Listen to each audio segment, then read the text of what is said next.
scary medical story for you to share with you before I tell you about what I keep in my first aid kit when I travel. This is my girlfriend. I do have her permission to share this story. We were in Venice and we were going to be getting on a cruise ship. The night before we got on the cruise ship, we did go out for supper, and we went to the Rialto Bridge and had supper along the Grand Canal. It was beautiful. Great dinner, great wine, but my girlfriend did get bit on the forehead that night, but we didn't think anything of it, didn't even know what it was. That night, in the middle of the night, I could hear her crying or laughing in the washroom, so I got up to investigate and see what was going on, and she came out of the washroom. Oh! And I said, "Are you crying or are you laughing?" And she looked up at me and she said, "My tongue is swollen." Oh my God, I was so scared. I was like, oh, she's having an allergic reaction. So I went to my handy dandy first aid kit, and sure enough, I did have Benadryl as well as another brand of allergy medication. I will never leave home without it again. I was so glad to have it.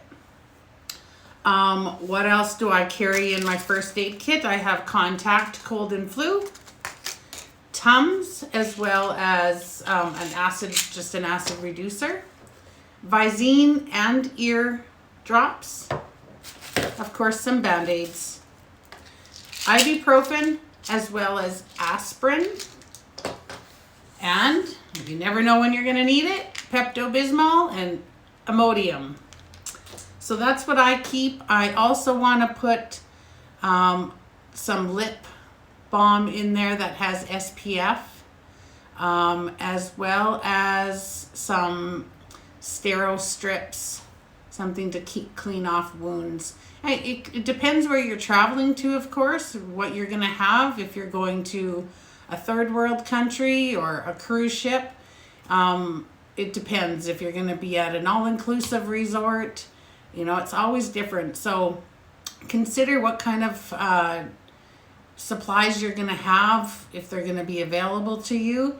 And I also want to mention to make sure that if you don't have first aid and CPR, make sure you get that and it's up to date. You never want to be sitting there and not knowing what to do to help somebody, at least until medical services get to you. So travel safe, everybody. Hope you get your first aid kits ready, and we'll see you soon.